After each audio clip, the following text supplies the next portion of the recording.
Bonjour, heureuse de vous retrouver pour cette deuxième séquence consacrée au « je » pour renforcer son âme dans le monde. Aujourd'hui, ainsi que je m'y étais engagée lors de notre précédente séquence,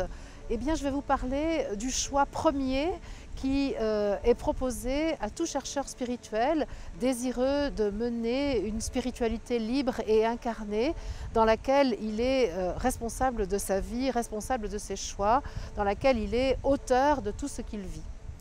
Pour cette séquence, effectivement, je vais vous parler de ce premier choix, c'est-à-dire de la décision que le chercheur spirituel est amené à prendre dans sa vision du monde. C'est le premier choix. C'est-à-dire je décide, moi incarné, je décide de voir le monde dans sa dimension spirituelle, de me voir dans ma dimension spirituelle et je décide donc de vivre mon expérience humaine pour cette dimension spirituelle. Je choisis de vivre toutes les expériences humaines qui sont les miennes pour l'âme que je suis, pour ce je suis, dimension spirituelle de moi-même, qui s'est manifestée sur la terre par le corps, la personnalité, l'être humain que je suis. La plupart du temps, lorsque nous avons une démarche spirituelle, nous sommes essentiellement spirituels par les discussions que nous avons, par les idées qui sont les nôtres, par des réflexions autour de l'âme, du divin, du plan de l'esprit qui vient visiter les humains. Par contre, pour beaucoup d'entre nous aussi, il y a persistance de comportements très humains basés sur le fait de gagner sa vie, de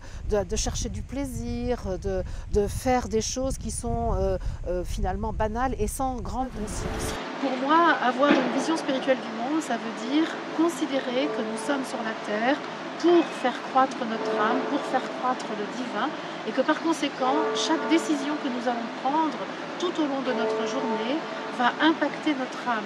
Ma proposition aujourd'hui, c'est justement organiser votre emploi du temps, organiser votre activité en vous souvenant qu'en permanence, ce que vous faites va impacter votre âme, ce que vous faites va nourrir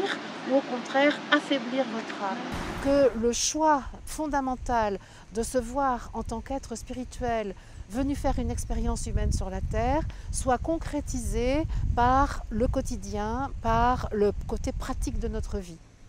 L'exercice que je propose donc est d'inventorier, de répertorier l'ensemble des actions que vous menez dans votre vie quotidienne, l'ensemble des activités dont vous prenez la responsabilité en général dans votre vie et de voir si ces actions, ces activités sont bien propices au fait de nourrir votre âme, sont bien favorables à la croissance de l'esprit que vous manifestez ici sur la Terre. Il s'agit donc, si vous le voulez bien, de faire ce répertoire de tout ce que vous faites dans votre vie, de faire cet inventaire des actions que vous menez et de vous poser la question, est-ce que là, dans cette situation, je suis bien en phase avec ce que je sais de l'être spirituel que je suis, ou bien suis-je en décalage, suis-je en train de me comporter en humain, ignorant l'âme que je porte en moi, ignorant l'esprit que je manifeste sur la terre. Pour cette seconde séquence, je vous ai donc parlé de la première décision que le chercheur spirituel est amené à prendre concernant sa vision du monde et sa vision de lui-même et la mise en cohérence de ses activités avec cette vision du monde. La prochaine fois, je me propose de vous parler de la manière dont le « je » qui nous permet d'être nous-mêmes dans le monde peut se faire imprégner de la présence de son âme. Comment je, l'être humain, peut recevoir la couleur, le son, la vibration de son âme dans sa conscience. Rendez-vous donc pour notre prochain épisode.